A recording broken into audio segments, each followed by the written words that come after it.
Salve nação paranista, tudo bem com vocês? Chegando aqui para mais um vídeo no canal Vamos Tricolor. E no vídeo de hoje vamos fazer uma retrospectiva dessa curta temporada do Paraná Clube, uma temporada que foi muito importante para a história recente do Paraná, uma temporada que foi muito importante para a sobrevivência do Tricolor enquanto instituição, enquanto um clube de futebol. Vamos conversar sobre isso no vídeo de hoje, mas antes eu gostaria de pedir a sua inscrição aqui no canal, deixa seu like, deixa seus comentários, compartilhe esse vídeo para o máximo de pessoas possíveis, rumo aos 2.800 inscritos até o dia 31 de dezembro. Então, por favor, gente, você que acompanha aqui o canal, gosta do meu trabalho, mas não é inscrito, se inscreva, é muito importante, ajude o canal a bater essa meta até o dia 31 de dezembro, eu conto muito com a força e com a ajuda de vocês.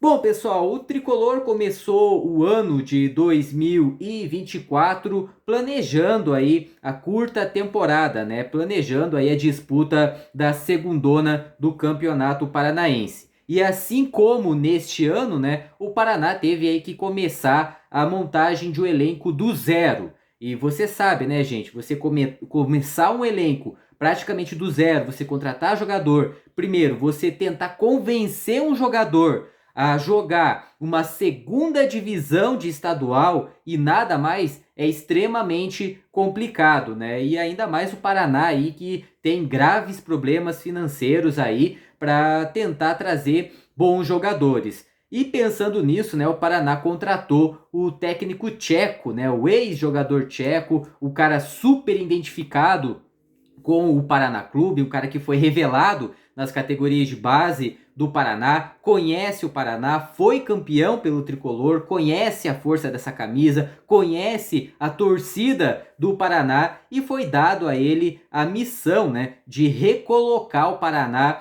nos trilhos, né, de colocar novamente o Paraná na primeira divisão aí do campeonato estadual. E como ele mesmo, né, falou na entrevista coletiva de apresentação dele, né, lá no começo do ano, que ele seria uma espécie de manager, né? Ele seria não só o treinador do Paraná, como ele seria ali basicamente um diretor de futebol, né? Era ele que ia tentar convencer jogadores a vir para o Paraná Clube, né? Aceitar este projeto aí de reconstrução do Paraná. Inclusive, né, o Liliu, atacante que chegou na temporada de 2023, né, aquela temporada horrorosa que o Paraná fez na segundona, o Liliu foi basicamente o único que se destacou, ele que foi emprestado para alguns clubes, voltou para o Paraná e para poder ajudar o Tricolor, e que nessa temporada aí ele foi razoavelmente bem, né? Razoavelmente. Ele fez lá o gol que sacramentou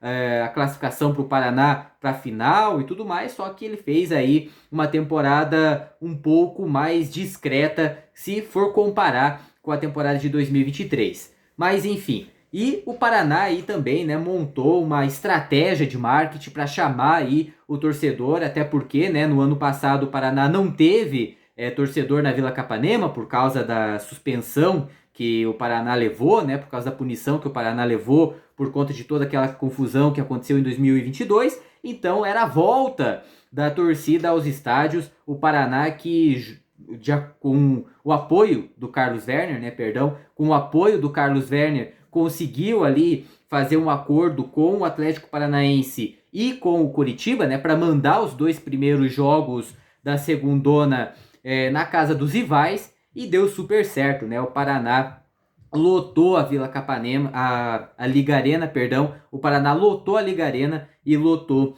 o Couto Pereira. A estreia do Tricolor na segundona foi contra o Nacional, né, lá na Liga Arena, liga linda de Tricolor, né, a torcida fez bonito, a torcida fez a sua festa, mas o Paraná dentro de campo foi um time bem apático, né? Se você for analisar, se você ver os melhores momentos desse jogo, quem mais chegou ao campo de ataque foi o Nacional, né? O Nacional que, claro, não amassou o Paraná, não teve grandes oportunidades e tudo mais, só que foi o Nacional que mais chegou no campo de ataque, né? E o Paraná, com o gol do Liliu, conseguiu, ainda no primeiro tempo, né? No segundo tempo o Paraná conseguiu segurar esse resultado e largou bem aí, vencendo por 1-0. Na segunda rodada, para mim, na minha opinião, foi o melhor jogo de toda a segundona, né? O Paraná recebeu o Apucarana no Couto Pereira, né? Para mim, o melhor jogo do Paraná, né? O Paraná não deu chances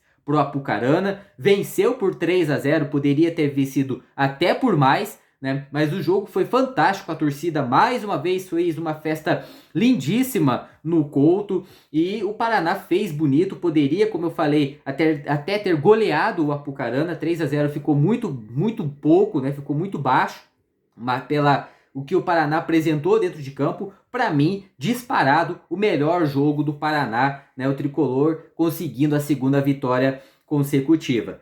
Na terceira rodada veio a prova de fogo, né? Podemos dizer assim, né? Veio o duelo contra o Rio Branco fora de casa, né? O Rio Branco lá em Paranaguá. O Paraná que na última vez que tinha enfrentado o Rio Branco lá em Paranaguá tomou um 4-0 na Cachola, né? E depois aí nessa terceira rodada era o duelo dos dois times 100% na competição. O Rio Branco também havia vencido os dois primeiros. E o Paraná, com 2 jogadores a mais, desde a metade do segundo tempo, o Paraná tomou um 2-1, né? O Paraná perdeu aquele jogo por 2-1, num primeiro tempo em que o Rio Branco amassou o Paraná, né? Amassou o Paraná, não deu chances para o Paraná. Um 2-0 ainda foi justo, né? Um 2-0 foi justo para o Paraná no aspecto de placar, porque se você for olhar a atuação do Rio Branco, era para o Rio Branco ter vencido pelo menos por 3-0. O Paraná no primeiro tempo não viu a cor da bola. No segundo tempo conseguiu diminuir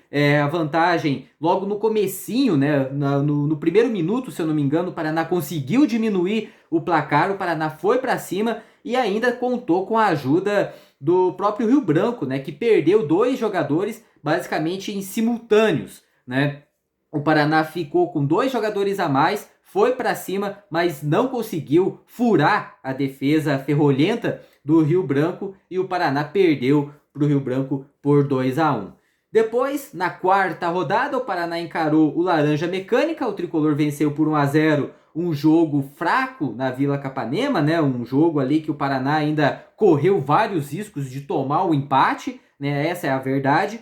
E na quinta e a sexta rodada, para mim, foi as 2 rodadas em que eu mais passei raiva, né? Para mim, foram as 2 rodadas que eu mais passei raiva, que foi os jogos contra o Foz e contra o Iguaçu, ambos fora de casa e ambos em que o Paraná empatou por 0-0. Só que o jogo contra o Foz, para mim, eu acho que eu fiquei mais com raiva do Liliu do que propriamente com o time inteiro, né? Isso porque o Paraná ganhou um pênalti, né? O Paraná ganhou um pênalti no primeiro tempo e o Liliu, totalmente displicente, foi lá, chutou, a bola pegou na trave e ainda o Paraná contou com a sorte, né? Porque ali já no final do primeiro tempo o Paraná ganhou um jogador a mais, ficou com um jogador a mais, mas teve todo o segundo tempo, né? Isso foi o maior problema do Paraná, né? O maior problema do Paraná foi ficar com jogadores a mais. Porque contra o Rio Branco, o Paraná teve 2 jogadores a mais. Não conseguiu o empate. Contra o Foz do Iguaçu, ficou com um jogador a mais durante todo o segundo tempo e mesmo assim não conseguiu o gol. Empatou ali por 0-0. E o jogo contra o Iguaçu, gente, foi o jogo em que eu praticamente perdi a paciência com o Tcheco, né? Isso porque todo mundo sabe que eu criticava o Tcheco por algumas decisões dele, né? E esse jogo contra o Iguaçu, para mim, foi a gota d'água, né? Isso porque o Paraná começou bem o jogo, começou pressionando o Iguaçu, mas é claro, a condição também do gramado estava horrorosa, ridícula as condições do gramado, mas o Paraná não conseguiu impor o seu jogo e ainda para ajudar no segundo tempo, perdeu um jogador. Né? O Carlinhos, o saudoso Carlinhos, né? Que não estava com a menor vontade de jogar naquele dia, fez o favor de tomar um segundo cartão amarelo besta, já tinha ganhado um primeiro cartão amarelo totalmente besta, levou o segundo cartão amarelo besta, já tinha perdido o gol feito no primeiro tempo, o Tcheco, em vez de tirar esse cidadão, manteve ele para o segundo tempo E aí ele mesmo, né, sem vontade nenhuma, resolveu se auto-expulsar, né? Resolveu se auto-tirar do jogo, foi lá, tomou 2 cartões amarelos e foi expulso. O Paraná com um jogador a menos. E nesse jogo aqui o Paraná precisava vencer, porque o Nacional naquela época estava se aproximando demais do Paraná. O Paraná que tinha caído para a 4ª colocação e o Nacional estava ali em 5º a 1 ponto do Paraná. E esse 1 pontinho que manteve o Paraná no G4 foi justamente esse jogo aí contra o Iguaçu, um jogo em que eu basicamente passei uma raiva gigantesca com o Tcheco. Depois, na outra rodada, na 5ª rodada, o Paraná encontrou aí o Patriotas, né? O Patriotas, o nosso algoz de 2023, né? O Patriotas aí que eliminou o Paraná, que impossibilitou o Paraná de avançar para a semifinal da segundona de 2023, com aquele gol aos 50 minutos do segundo tempo. O Paraná que venceu esse jogo, mas foi um jogo muito equilibrado, foi um duelo muito difícil na Vila Capanema e o Paraná venceu por 1-0, exorcizando aquele fantasma de 2023. Na 6ª rodada, o Paraná recebeu o saco de pancada o Grêmio Maringá, né? Nesse jogo aqui, basicamente, o Paraná garantiu a sua classificação para a semifinal, né? O Paraná que meteu um 6-2 no Grêmio Maringá, saco de pancadas na Vila Capanema, aonde também o Paraná comemorou o recorde quebrado, né? O Paraná havia feito a campanha, né, e um desafio de chegar a 100 mil ingressos vendidos nos jogos em casa, né? O Paraná que quebrou esse recorde. E no último jogo da primeira fase, o Paraná encarou o Paranavaí fora de casa. Outro jogo também em que o Paraná teve um jogador a mais e foi simplesmente amassado pelo seu adversário, né? O Paraná saiu na frente do placar, o Paranavaí perdeu um jogador na metade do primeiro tempo e o Paraná conseguiu tomar um empate, foi amassado. Para mim, um resultado extremamente injusto para o Paranavaí, né? Se o Paranavaí tivesse vencido esse jogo contra o Paraná, muito provavelmente era o Paranavaí que teria ido para a semifinal e não o Patriotas, né? Mas o Paraná tomou um sufoco, foi amassado pelo Paranavaí e conseguiu esse 1 pontinho. Fechando a primeira fase, o Paraná terminou a segundona na 2ª colocação, né? O Paraná terminou na 2ª colocação com 18 pontos conquistados. E, na verdade, né, peço aqui perdão, o Paranavaí conquistou a vaga para a semifinal, né? O Paranavaí conquistou a vaga também para a semifinal, né? E não foi eliminado. Mas aquela derrota, aquele empate do Paranavaí foi muito prejudicial, né? Isso porque se o Paranavaí tivesse vencido, eles provavelmente iriam terminar na 2ª colocação e não o Paraná, né? Então o Paraná terminou com 18 pontos na 2ª colocação, com 5 vitórias, 3 empates e 1 derrota.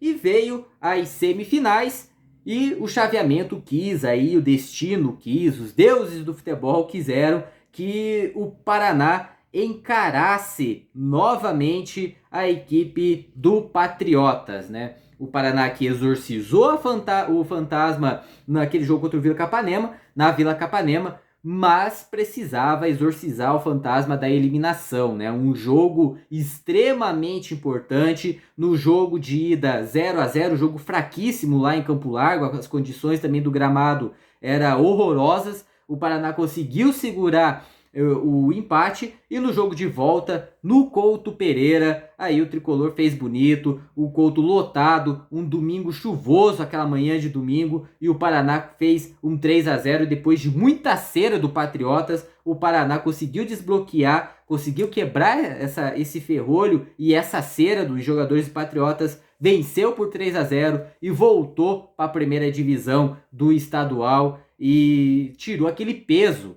né, das costas dos jogadores. Paraná 3, Patriotas 0 e o Paraná de volta à primeira divisão do Campeonato Paranaense. E aí veio a finalíssima, grande final da segundona contra o melhor time da competição, né? O Rio Branco. O primeiro jogo seria na Vila Capanema e o jogo de volta lá em Paranaguá. Na Vila Capanema, o Paraná teve grandes oportunidades de fazer um resultado mais largo, né? O Paraná perdeu 2 gols cara a cara com o goleiro, né? Mas só aos 45 que conseguiu fazer o gol que deu aí uma vantagem para o Paraná. O Rio Branco também teve ali as suas oportunidades, mas o Paraná, com o apoio do seu torcedor, venceu o jogo de ida e manteve o 100% de aproveitamento jogando na Vila Capanema. O Paraná venceu por 1-0 com a vantagem do empate para ficar com o título. Já em Paranaguá, né, o Paraná foi pressionado pelo Rio Branco, né, o Rio Branco aí que conseguiu fazer um gol logo praticamente no início, e no segundo tempo o Paraná conseguiu o empate, e aí veio o gol polêmico, né? O gol polêmico que para muitos foi falta no Sidão. Eu também acredito que foi falta no Sidão. O Sidão já estava com a bola encaixada, o jogador chegou trombando e fez um gol que para mim era irregular. Se tivesse VAR, muito provavelmente seria anulado aquele gol. O Rio Branco venceu por 2-1 no agregado 2-2, decisão nas penalidades máximas, e o Tricolor venceu por 5-4, se sagrando campeão da segundona de 2024. Essa foi a retrospectiva aí do Tricolor nessa curta temporada de 2024. Quero saber a sua opinião, torcedor paranista, torcedora paranista. Para você, qual foi o melhor momento aí dessa segundona? Qual foi o melhor jogo que você viu do Paraná nesta temporada de 2024? Escreve tudo aqui embaixo nos comentários e já sabe, deixa o like se você gostou do vídeo, se inscreva no canal, acione o sino das notificações para não perder nenhum conteúdo novo aqui no canal Vamos Tricolor. E eu vou ficando por aqui, mas é claro, eu volto numa próxima oportunidade. Fiquem todos com Deus, um forte abraço e até a próxima. Tchau!